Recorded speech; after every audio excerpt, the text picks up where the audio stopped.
Good morning, everyone.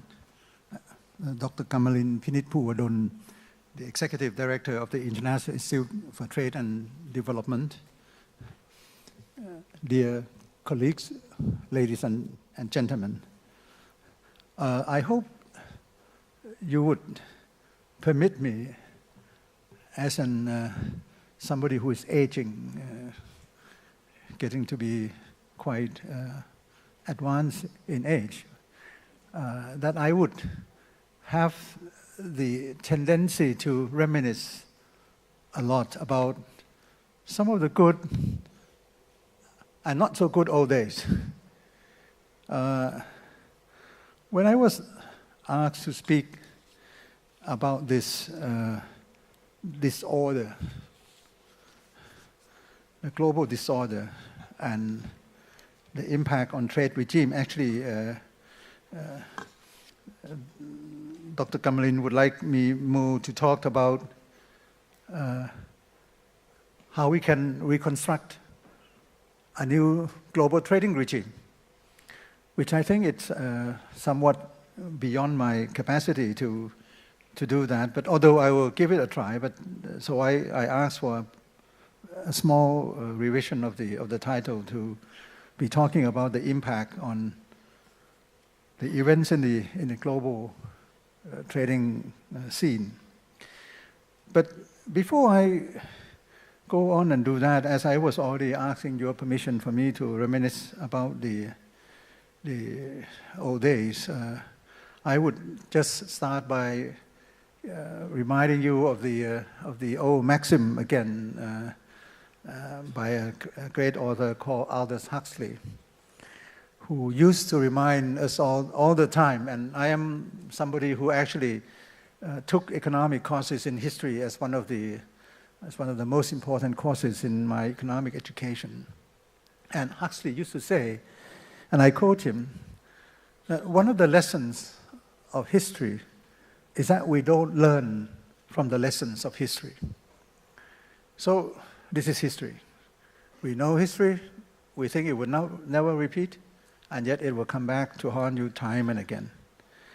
So when I look at the theme of my discussion this morning, the global disorder, I hope you would not be looking at only the present state of affairs as we are seeing what Trumpism is doing to the global economy. To me, and I call it Trumpism, it's not only President Trump. It's Mr. Trump, President Trump, and his entourage, and the whole setup of the U.S. Political body. This is not just something new. To me, President Trump himself, he's not a real cause of all this disorders, investigation into trading practices, into ushering in threats after threats to withdraw from various multilateral agreements, to retaliate to those countries that have the dare to define U.S. power by having significant surpluses against the U.S. economy, which is something which is very simple to do, actually. So Trumpism is more or less a symptom, to me, a result of the past deeds and acts of U.S. policies dating from different presidents ago. America first, at present, and when President Trump came to Asia, he was telling this to everybody. He said, I say America first, and I want you to do your nation first as well. So it could be Indonesia first, Malaysia first, Thailand first, China first. You can do it first. Can you imagine the world in which we have a multilateral body of trade agreements and everybody goes first on their own wishes? It will be really not only disruptive and disorderly, it will be a dismantling of something that has taken us 2 wars, loss of hundreds of millions of lives, to be where we are at the moment. There was another person, I think it was Cordell Hull, who said that if goods do not move across borders, then tanks will, or something like that. Armaments will, and the armies will move across the border. So to me, it's America First in the time of President Obama. You remember that during the first 4 years term of President Obama, President didn't utter very many words about trade promotion, but during his second term, towards the end of his term, he was talking mainly about export promotion from the United States. And he was saying the same thing, buy America first. When he gave out budgets to different states, when they have this kind of bidding processes, they were asked, the local authorities, to look for US products first. When he put a stake in Asia, pivotal, when he said, we have to put a pivot into Asia. When President Obama came into Asia, he came with a proposal to put up a new mega deal called, the Trans-Pacific Trade Investment Partnership, the TPP, Trade Partnership, which actually, went 3 levels above the agreements we have had at the World Trade Organization. These are all parts of the thing that I would say the accumulation of past deeds of various countries around the world. It's not only United States. China has also been accused of having intervened into their own trading regime as well, supporting their exporters, sometimes being accused, but never really any verdict has been passed on it, of actually trying to force transfer of technology from FDI's companies, foreign investors in China, that they will have to part with some of their technology. That has been also being accused by President Trump as well. We've seen the kind of rise of protectionism as measured by the WTO on their biannual reports to G20. The rise of the volume of trade under restrictive measures coming up from 1% to 2% of the global trade to now more than 3%, and it's going up to probably 4% and 5%. But at the same time, we have also seen that countries around the world have been trying to, on their own unilateral basis, and of course, sometimes resorting to regional forums, regional integration, to try to reduce the trade impediments at a time that it now seems to be quite clear that the Doha development agenda is not going to be completed. It's going to be the first unfinished symphonies, like Beethoven's unfinished symphonies, and this is not something which is conducive for further globalization and better governance of the global economy. This is very, very, very sad to me personally, because I, and of course a lot of friends like you around the world, we've been trying to promote trade as the most efficient means to create peace in the world, to create more prosperity for people around the world, to introduce trade as one of the measures, instrument for development purposes. Not trade for trade purpose, not aid for trade, trade for aid or anything. It's trade for development. It's trade for development that we have been aiming. And lo and behold, in the last few decades, we've seen poor countries around the world. In Asia, we don't have to remind you, because most Asian economies are already been quite preoccupied with their trading regimes and have a huge trade proportion in their GDPs. But in Africa, we saw African countries rising from only 4% of their GDP being involved in trade into 10, into 20%, and on and on. It is sad because at the moment that we are seeing most of the members of the UN, 193, 94 members of the UN, are now convinced, and of course not all of them are members of the WTO, but they are expanding all the time, They are convinced that they would have to resort to trade as ways and means to enhance their own competitiveness, enhance their own productivity, total factor productivity. Also have spatialization in a way of the Heckscher-Ohlin theory, that when you start to spatialize, you can trade and trade better in things that you do relatively better than others. So most of the trade theories on trade liberalization, on the rising trend of trade as proportion to GDP being useful to your own economic development has been actually convincing. And at the moment that we seem to be all convinced, the world just turned against you. You remember the time before 2008, 2009, Great Recession. This was called global recession. It is a US recession, but it's called global recession. It was US crisis, it's called global crisis. When it was financial crisis in Asia, it was called Asian financial crisis, not a global financial crisis. So at the time of the US financial crisis in 2008, 2007, 2008, with the collapsing of various financial institutions in the United States that led to the global recession, Africa was doing so well. I think one of the reports in the IMF was saying this is going to be a renaissance period, from the beginnings of the new millennium, 2000, the noughties into 2006, 2007. It was a very good period for African trading nations.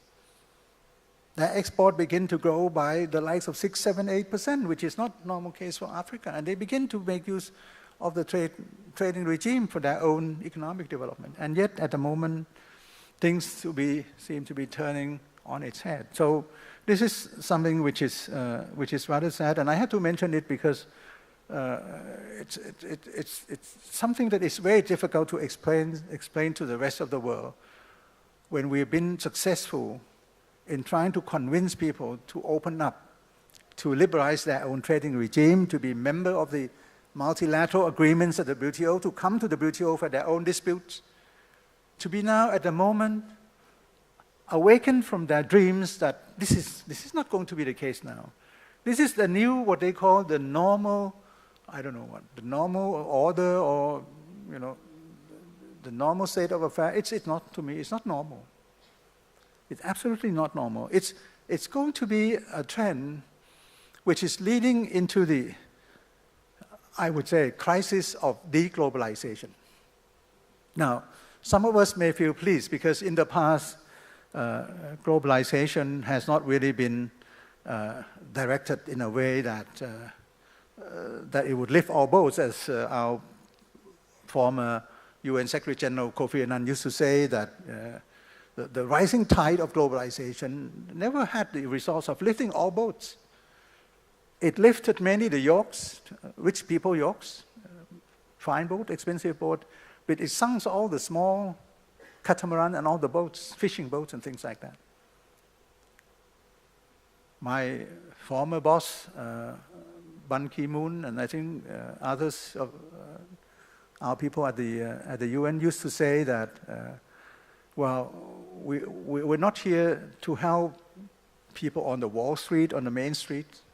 We're here to help the people who have no streets to walk on. No street to walk on.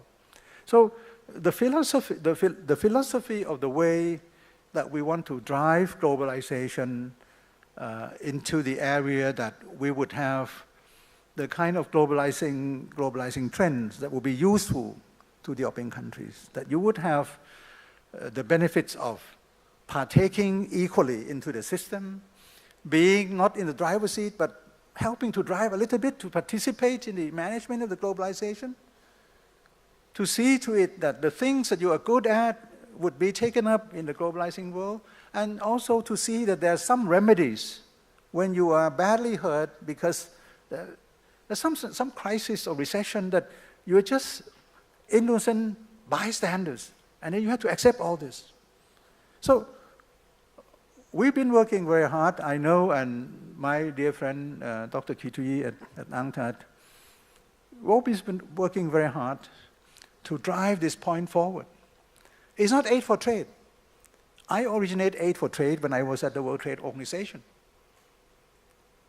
Because I thought, aid effectiveness and all these sort of measures by the donors country. They measure the number of injections into the, all these sort of things. It's not really the right kind of measurement for the effectiveness of aid. Aid could be effective. It would give rise to productive capacity building up of governance institutions, rules of laws, and bridges and power plants that would help to regenerate the kind of potential for productive development. But at UNCTAD, it's not aid for trade, but for us it's aid for trade for development. It's always trade for development. And that's why at the last UNCTAD 13,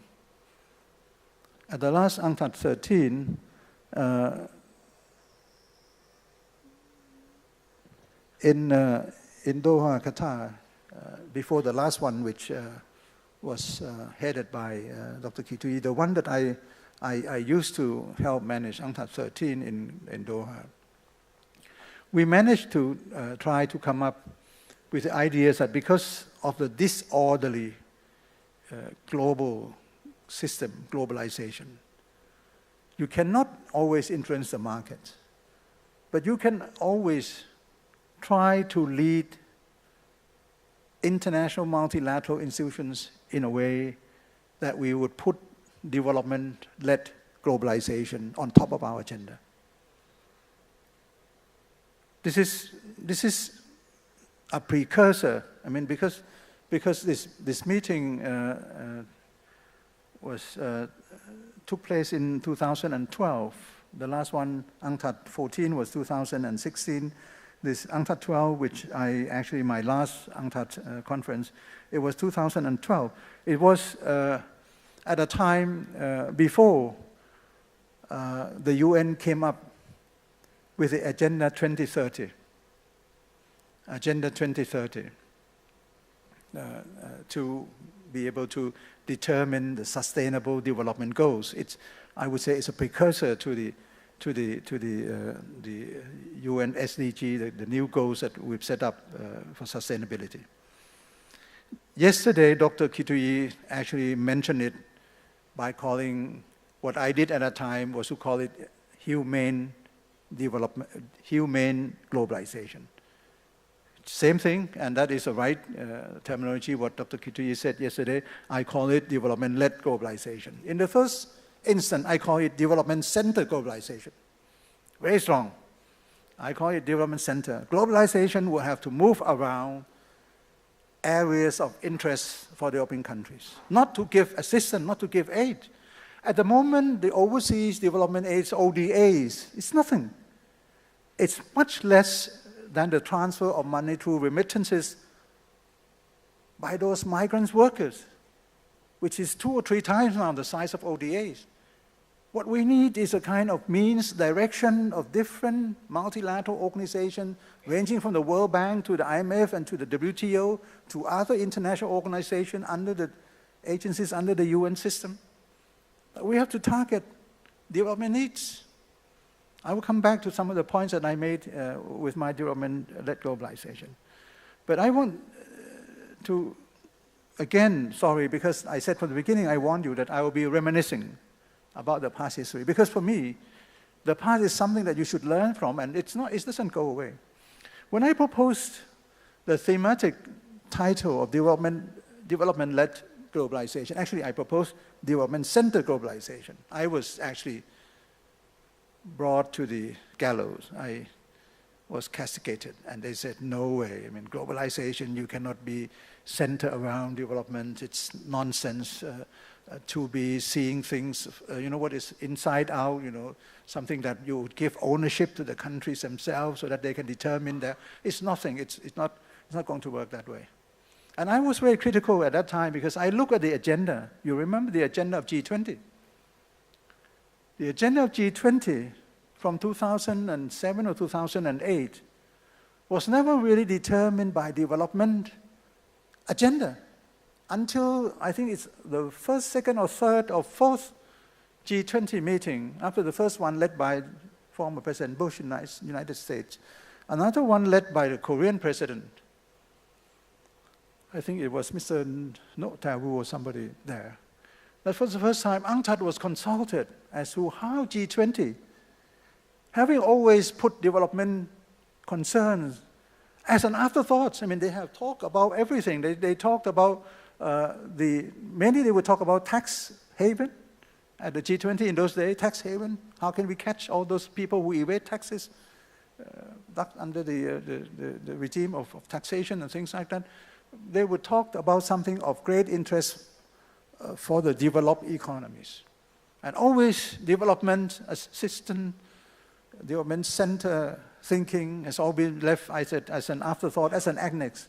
It was the first time in Korea that development agenda came on board of G20, in spite of the fact that there are several countries, members of the G20 coming from the third world.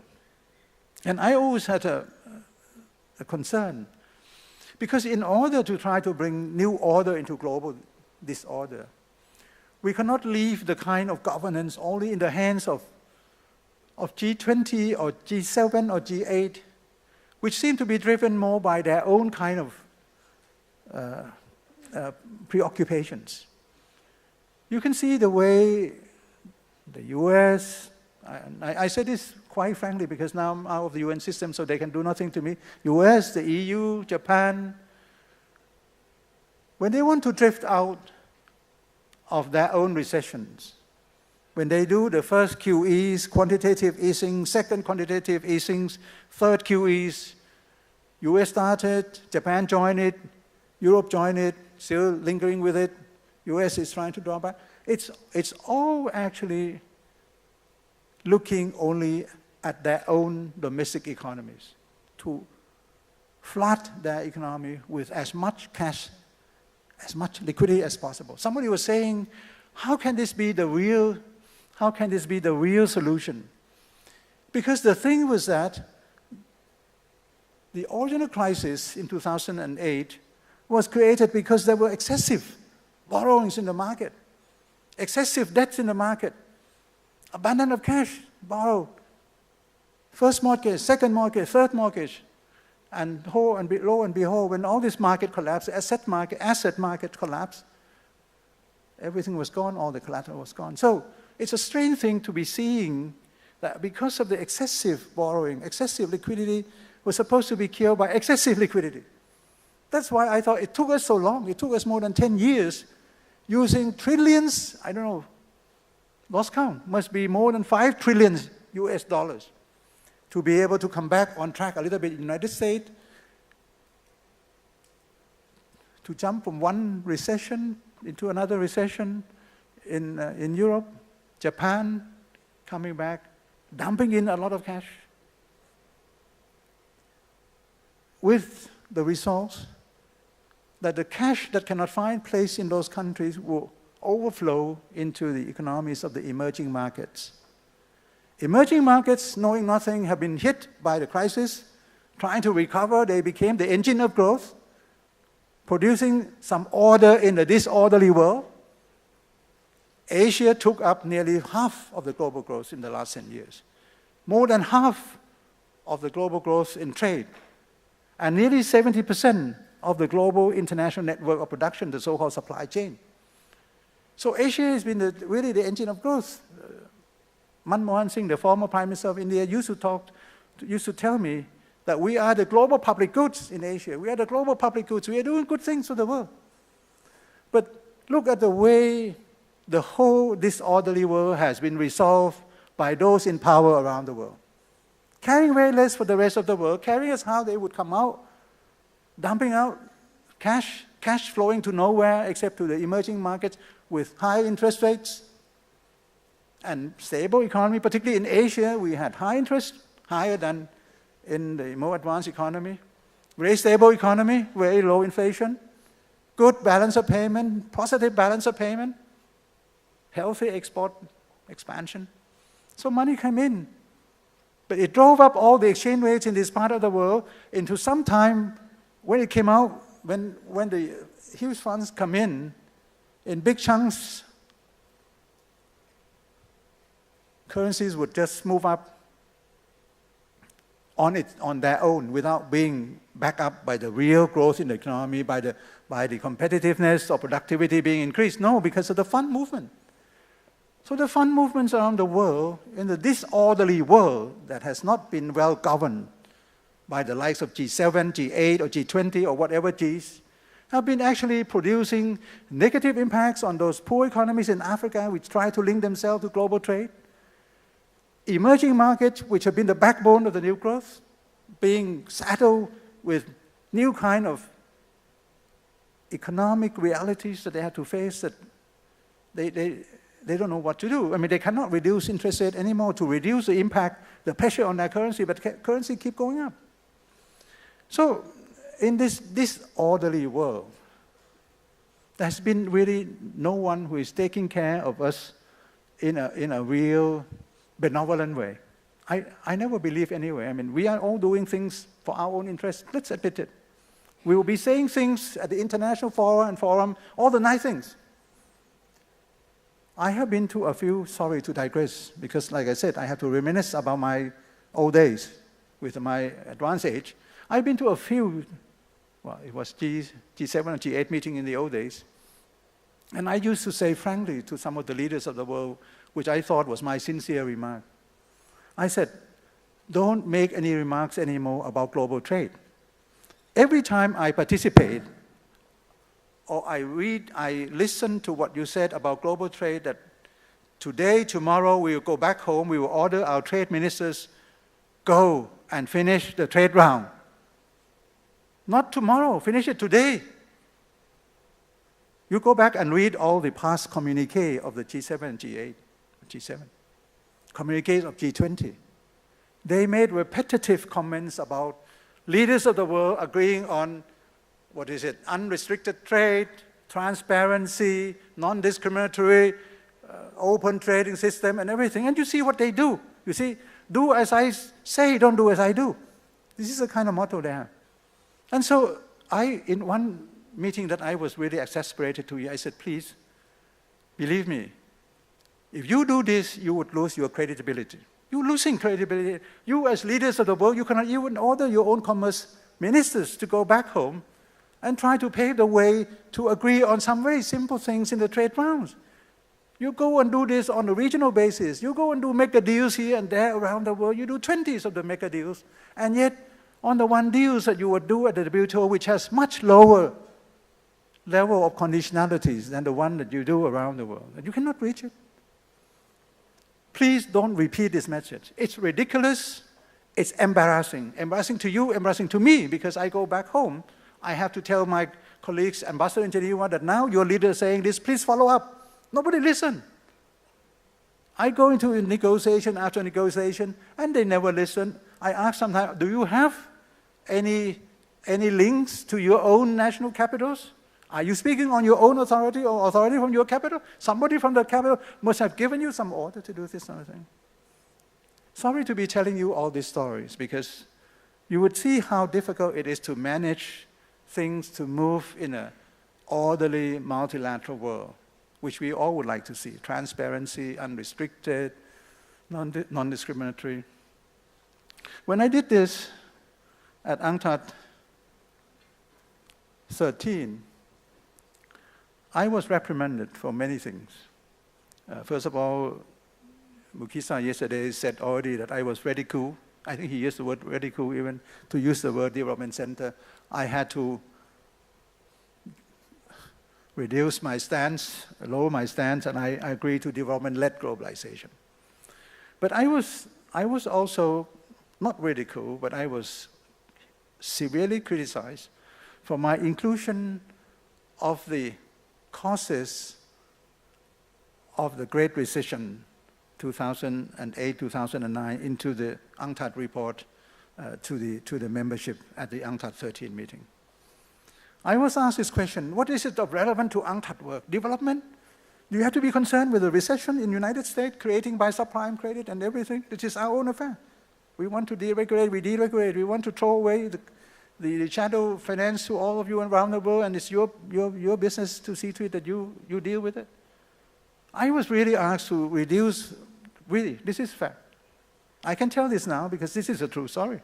I have to reduce, water down, all the things I thought. And my argument was still then and there and now still that if you never learn from history, if you never learn from the past mistake, you will repeat it again. After the crisis, United States, people like the former US Federal Reserve's governors, people came out, tried to do what they call the Dodd-Frank Act. I don't know whether you know this, but what I'm saying is that the international financial reform that we have all wished for was agreed at several meetings of the G7 and G20. International financial reform just remained on the paper. I can't say nothing has been done. Something has been done, and something has been done to retract it. Something has been done, something has been done. So like Dodd-Frank law in the United States, it was done to help the financial system in the US to see the benefit of splitting between doing normal, traditional commercial banking business. So that you and I, when you go to commercial banks, you can be sure that your banks are doing basic things. Deposit taking, lending, do trade financing, invoicing, and all this sort of thing, to the bid bonds and whatever kind of normal commercial bankings would do. And don't do with our money things that you would go in and speculate, like in shadow financing, like creating a lot of securitized papers, securitized paper, over-securitized paper, over-securitized paper. They become the money-building machine, which nobody actually keep track of what they are doing, and the rise and rise of the level of leverage ratio. The leverage ratio, when it's beyond 2 or 3 times, could be quite dangerous. It became something like 10, 20 times in the United States. And so Dodd-Frank was meant to have segregated trading on your own account and trading on accounts of our own money. So commercial banking, investment banking, separate. Paper trading, you do paper trading, don't use the public money. At the moment, as you can see, Dodd-Frank is being renegotiated, revised, and revised in a way that, again, we will be going back to the good old days before the 2006, 2007 demise of all the financial banking system in the US. Do you think that all these commercial banks have learned from that past mistake? If you think so, please, you're mistaken. You're mistaken, because they all are now going back into the kind of securitized trading, lending as before. The level of shadow banking activities have fallen heavily after the crisis, now risen back, and even spread to Asia. In China, shadow banking has become a major problem at the moment. But around the world, shadow banking has not receded, as UNCTAD has been asking all the time. One of my first requests in doing what I call development center globalization was to ask for what I call a new deal, global new deal that would lift all boats, support for productive investment, economic diversification, and expanding markets. And the first tenet of the New Deal is what I call taming finance. Taming finance. Lord, don't let the tail wag the dog.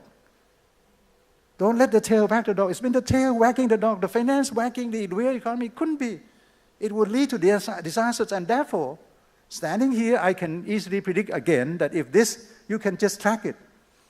When the tail comes back to wag the dog again, that you can see the strength of finance coming, what we call at UNCTAD the financialization. If that comes back again, and this is rising all the time, Dodd-Frank is going to be wiped out. And all across the world, I don't see that too big to fall, or too big to fail kind of movement, asking the major banks, the ones that are really significantly large banks, to hold up adequate first-tier equities. In some countries are serious with it, like in Switzerland, but in some countries and other countries that believe only in liberalization per se, liberalization for the sake of liberalization, they would not hold back in allowing the banks to take over the rule of the global economy again. It is not going to tame finance, as I have said in this development-led the report, Secretary General of UNCTAD at that time, to the meeting in UNCTAD 13, 2012. I said many things about the level of debts, the way that financial system should have the debt resolution procedures. Countries heavily indebted these days, when you have haircut, you have renegotiation, you do it on your own, no rules, no procedures. We have tried to set out rules and procedures so that countries that are in debt, and sometimes there are debts that are sustainable. It's not per se that debts are bad all the time. Some debts are really sustainable debts. When the interest rates are so low, governments will have to go into investment, particularly for the sake of social investment. Again, let me digress on social investment. Yesterday, my friend Kituyi was saying that Africa was taught a great lesson in the 70s when they were told to do the so-called, what is it called, the structural adjustment program, the structural adjustment program. And there was this conclusion from this report asking for development-led globalization. It was this. At the beginning of the millennium, there was little doubt that the promises of structural adjustment programs had failed to materialize in sub-Saharan Africa. The combination of macroeconomic austerity, rapid liberalization, privatization, and deregulation not only failed to produce a supply-side revolution, but instead set the region back economically.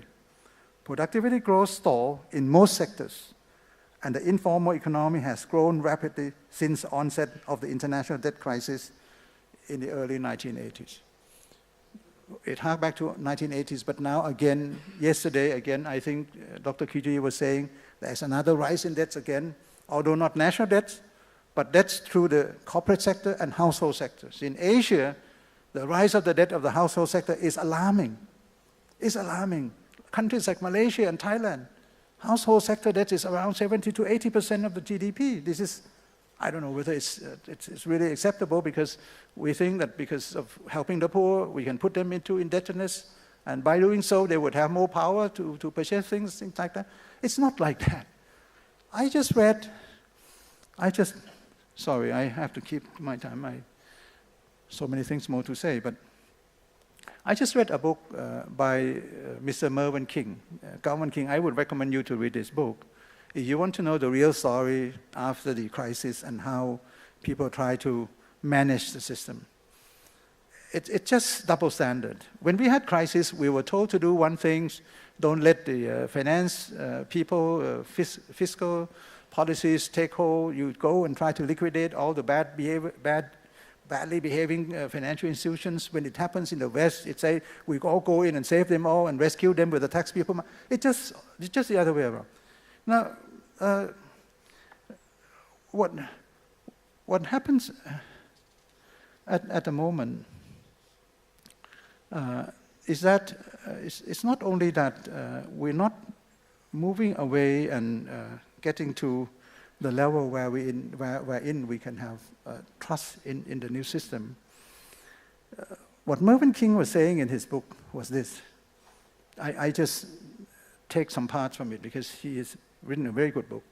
He said the short-term solutions to the financial crisis was to deal with so-called demand deflation.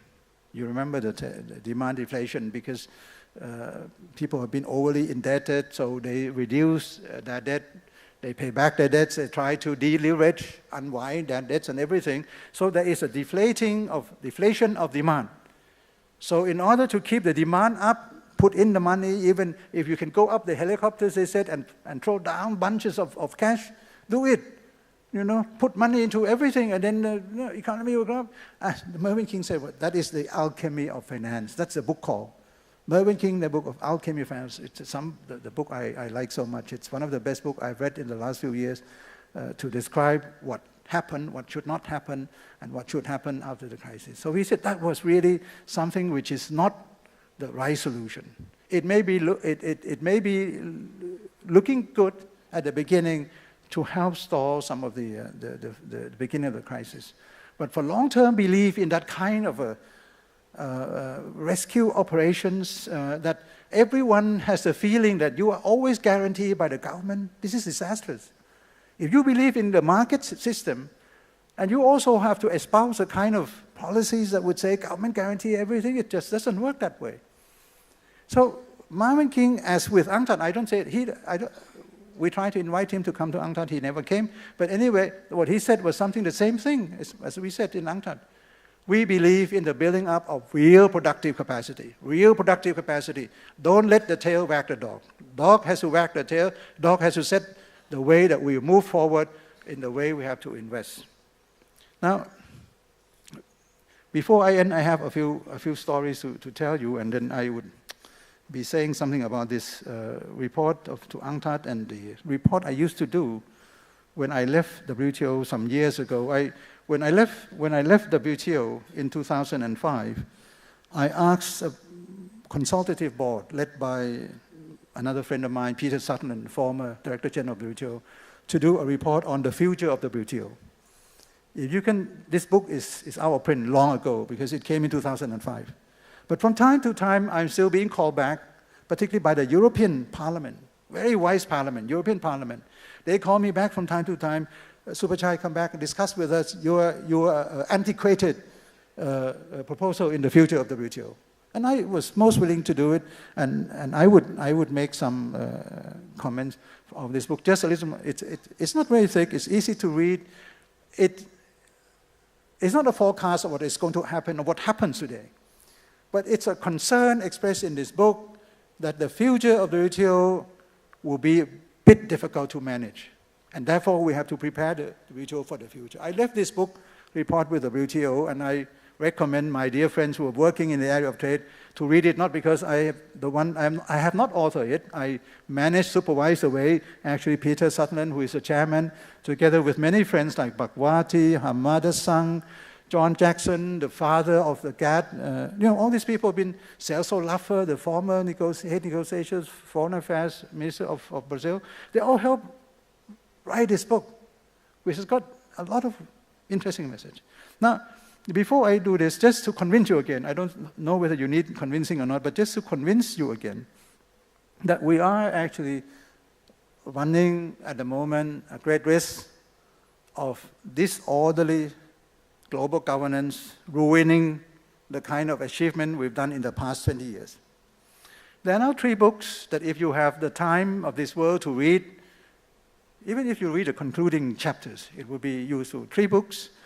And the 3 books have been, I admit frankly, I have not read the whole books, but I've read several reviews and parts of the thing. 3 books written by 3 people. One book written by a former economist from Citi, from the financial area, called Stephen King. Stephen King has written a book called Grave New World, not Brave New World, but Grave New World. The End of Globalization, the Return of History. This is a rebuff to Francis Fukuyama, the end of history. You see, Francis was saying, no more history, we have won the case. Capitalism versus communism, won the case, no more history, nothing to be written about. So Stephen King, Brave New World, The End of Globalization, Return of History. Second book, I just come back to recap for you some of the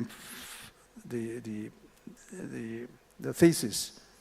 The main thesis of some of this book.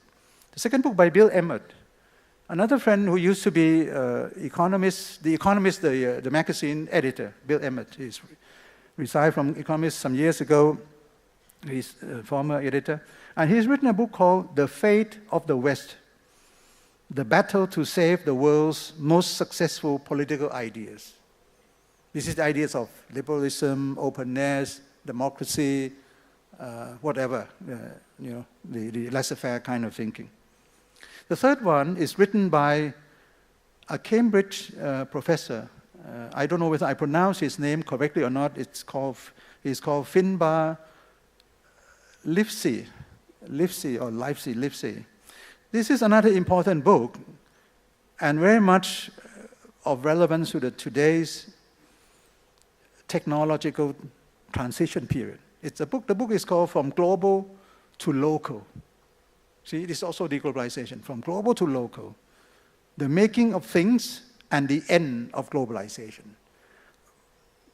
Something must be going around this world at the moment to have three major thinkers of the world to be writing books about the demise of the old ideas, the threat to globalization, the return of history, meaning that we are going to have another extreme things coming up, like moving rightwards, like it's been happening in Europe, to go into the populism area, right-wing populism. Just to recap for you, so that you would know actually the seriousness of the thing. Not that I'm standing here just to reminisce about my own concerns, but these are real and present danger at the moment. And I would quote from some of the things. The first two books, the Stephen King books and the Bill Emmons book, they have a common thesis. In that, what they were saying, in fact, was a system of economic openness is now under unprecedented threat. You see it, openness. It's not really the case at the moment. Resulting from global financial crisis, as I've been trying to refer to you in the beginning, that UNCTAD has been trying to bring it forward. Don't do excessive financialization. Taming finance is important. People don't listen. Resulting from global financial crisis exacerbated by economic inequality, rejection of liberal values underpinning globalization and democracy. So this is what's happening. We're already seeing the kind of threat, because the crisis actually has been forgotten by the people.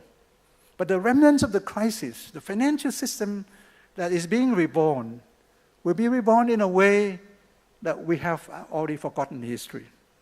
So again, and as you've seen the book by Mr. Thomas Piketty a few years ago, one of the bestsellers, I can't recall a big book of nearly 1,000 pages, economic books, the capitalism in the 20th century, the new, what they call Das Kapital, book written by a French economist, very good book, written about inequality, not in the poorer parts of the world, but in the richer part of the world. So inequality is becoming a great, great pandemic at the moment. It adds to the lack of governance. It adds to the global disequilibrium. Global disequilibrium. Savings here, spending there. Spending here, saving there. You don't have the kind of equilibrium as we've been told in our economics textbook, that you have to balance economy by having the savings and then spending balancing, because otherwise if you spend more than you save, you will have great deficit on your account, government account, budget, also balance of payment. Stephen King's very basic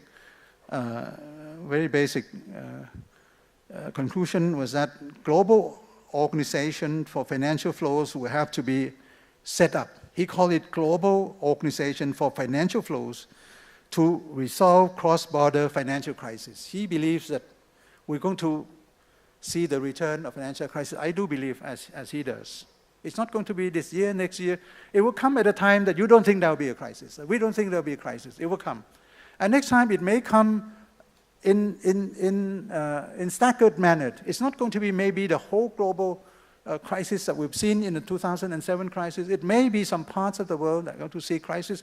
And I'm very much afraid for something like countries in Africa that are accumulating huge debts again, and the huge household debts in Asia, and the corporate debts around the world. So actually Stephen King was proposing global organization for financial flows. Actually, what UNCTAD has been trying to do was to have a reform of the International Monetary Fund, the IMF. It's part of my development-led globalization. We want to see to it that the three major international organizations, the World Bank, the IMF, and the WTO, that they have joint program. That the program of economic development should not be led only by the World Bank or by the fund, and trade only be led by the WTO. It has to be all together, because the conditionalities of the IMF are still there. are still there. Look at the way they try to give austerities still around the world as a conditionality for their standby credit. And the World Bank trying to do everything from poverty reduction to trade promotion, which is encroaching into the WTO without consulting with the WTO. And with the UN system, that UNCTAD should be leading, not the development agenda of the UN, but should be leading the discussion in the area of trade and development. We were not leading. Maybe better during Dr. Kituyi's time. In my time, the agenda of G20, can you imagine the agenda of G20? Like I said, development is the back, the annex of the meeting. Afterthought. It's the afterthought. The agenda was set up by the IMF. The IMF was setting up the agenda. Sometimes they will consult us, they consult UNDP. UNDP, actually, sometimes they have the expertise in certain areas, maybe human resource development, but not in the areas of trade, investment. Very crucial, trade, investment, protection of consumers, the agreement, the laws on competition. That UNCTAD is actually, has been on guard and in control. Bill Emmett's conclusion is more severe and good reminder. He concludes, and I quote, "The West is often seen as being demoralized." This book has just been written, I think, it's been launched last year. "The West is often seen as being demoralized, decadent, deflating, demographically challenged, divided, disintegrating, dysfunctional, declining." These are not my words. These are the words of Bill Emmett, the epitome of capitalism through the editorship of his at the Economist. And he's written this. The book by Mr. Livesey from Cambridge takes on a more technological slant. But he has also the conclusion of actually the world moving into deglobalizing trend. But he came from his engineering side. He was trained as an engineer. He said, the force of technology, like digitization, in the past, its first phase, helped to galvanize the productivity gain. Digitization actually was the main driving force of supply chain.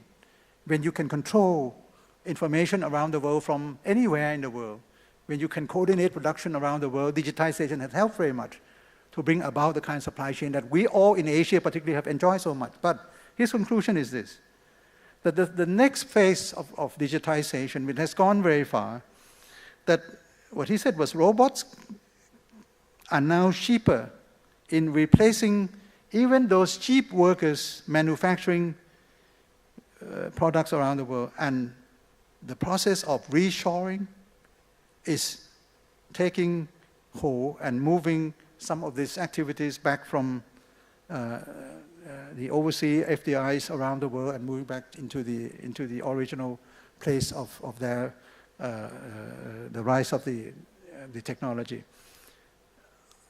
I know that the launch of investment report is coming up. I haven't read it, so I cannot say what it's being said, but at least yesterday I heard from Dr. Kituyi that the report, this UNCTAD report, gives this warning that has been a drop, 23%, something like that, quite significant drop in the level of investment. And investment around the world has not been actually expanding as we used to see before the crisis.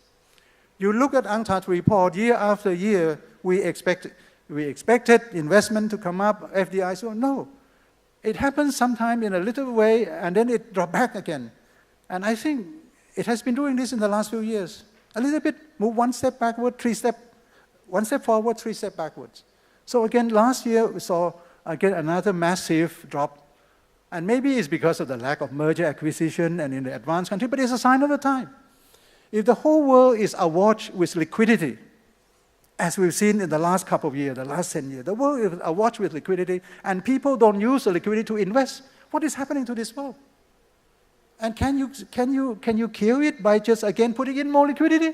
More liquidity, more liquidity, so that people can become more indebted. And So it's not really the way out.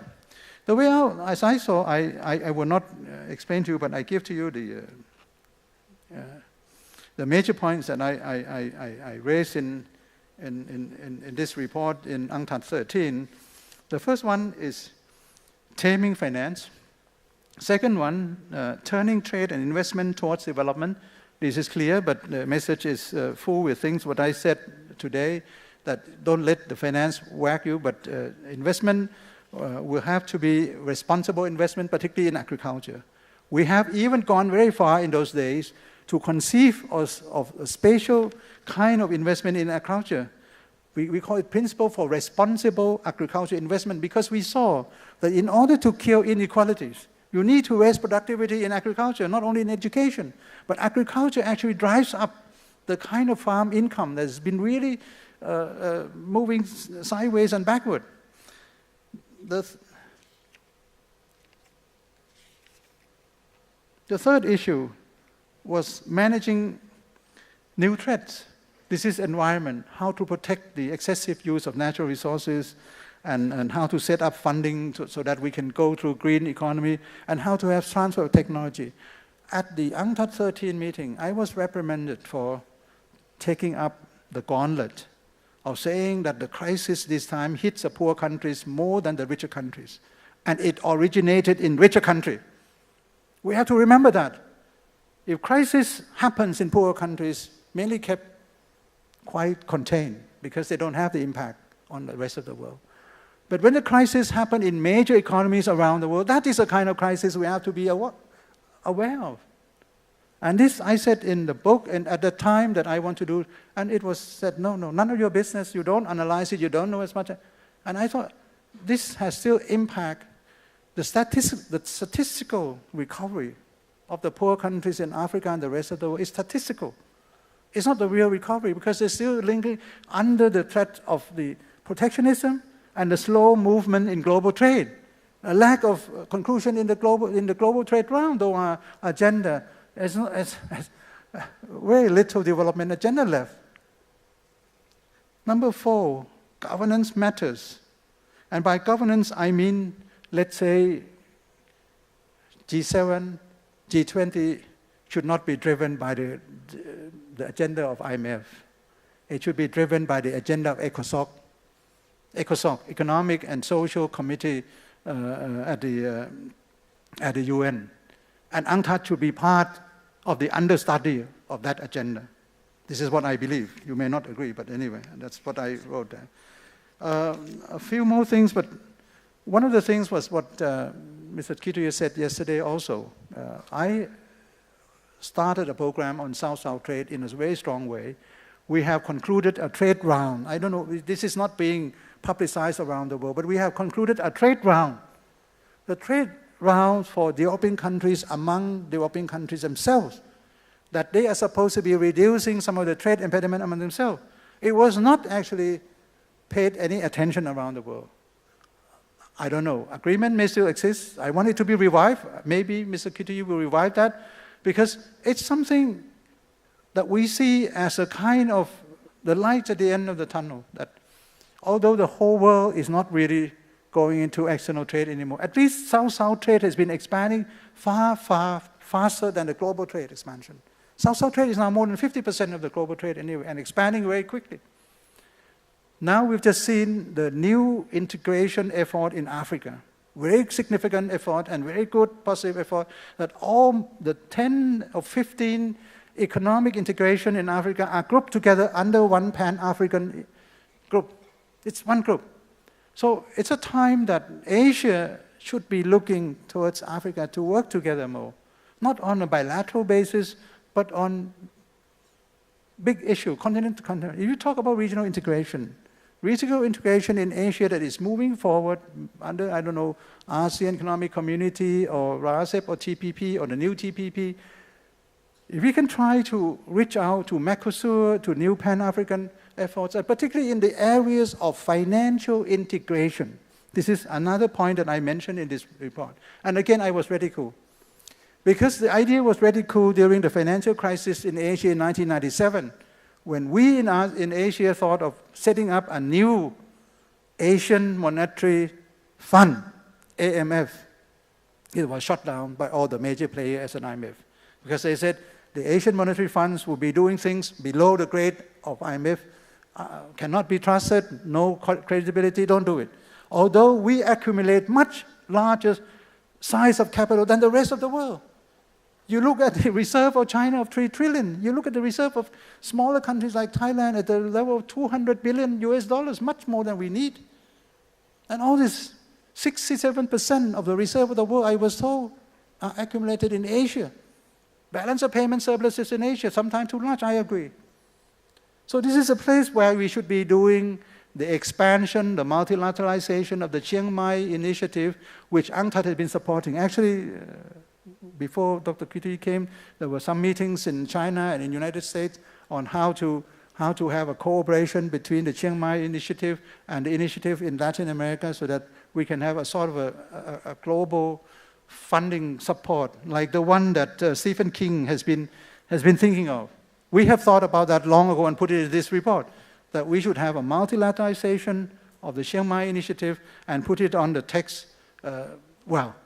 If the rules and regulations at IMF are good, take them over. We don't reject that, but mainly driven by the countries themselves that are in the region. I would end on the note of this report. Mainly written to say that the future trade rounds will be hard to manage. I couldn't foresee that the existing trade round at that time would not finish. But anyway, I was foreseeing that the future trade round would be too complicated to finish.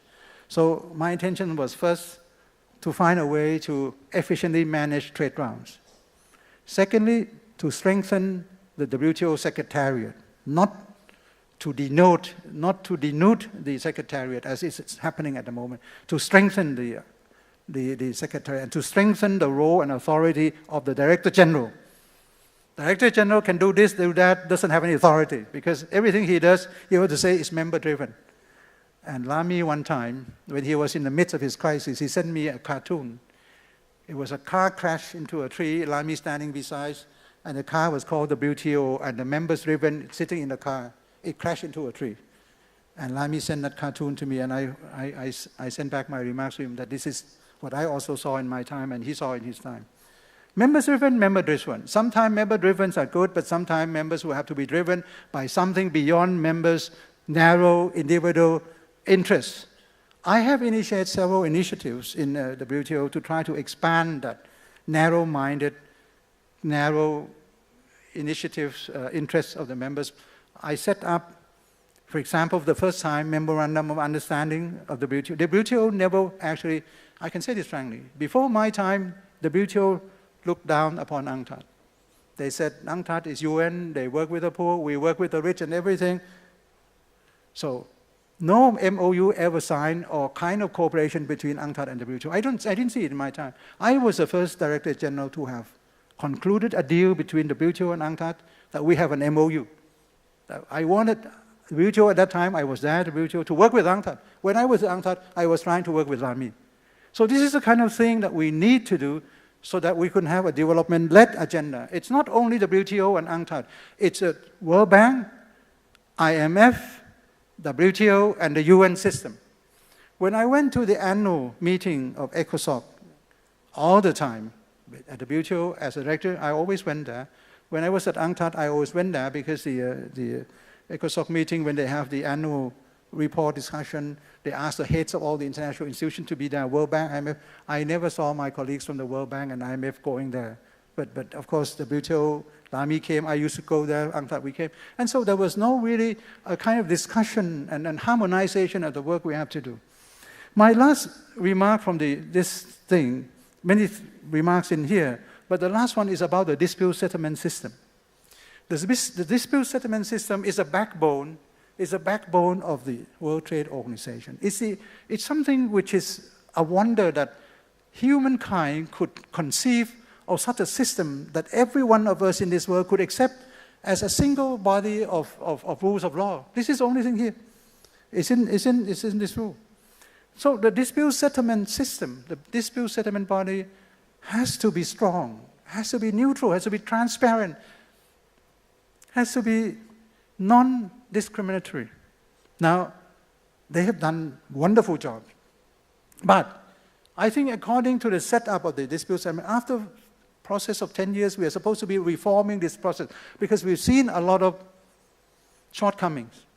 It has, in my time, it has not happened. I hope it has been happening in the last few years. But I saw that, for example, the things that I propose here was that in order to set up the panel, don't leave it only to the member-driven.